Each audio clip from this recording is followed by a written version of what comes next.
وطنوال غني پرونۍ وینا مهم برخو تفسیر. غني بابا وویل چې قدرت تر په زور اخیستل شوی چې فزیکي ساتونکي یې په بیړه ایستلو ته اړ کړی. د دې خبر حقیقي اغېزې په راتلونکي اسلامي اماراتو باندې دا دي چې رسمیت پېژندنه کې به یې ستونزې سره مخ کړي.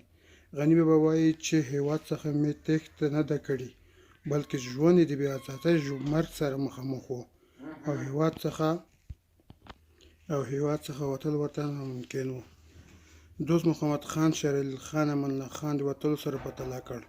که موږ وګورو کله چې انګریزانو په لومړي ځل د افغان خاوره باندې یرغل وکړ نو امیر دوست محمد خان بهر ته لاړ، خو لږ وروسته بیرته جهاد ته راستون شو. کله چې ونیول شو هند ته تبعید شو.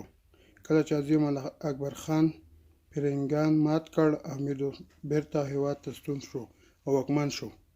شېر علي خان چې 1863 میلادي کال کې واکمن شو، ورونو او ورورو د بغاوت سره مخ شو. کندهار جنګ کې یې ورور او زوی ووژل شول، نو روان شو حکومت یې ترک کړ، خو 1918 میلادي کال بیا واکمن شو، خو چې بدبختانه 1990 میلادي کال کې انګریزانو دوهم تیري په وخت کې بیا هم هېواد پرېښود.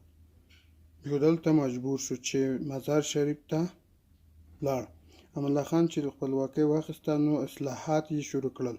توطیو سره مخ شو، هېواد ترک کولو پرېکړه یې وکړه.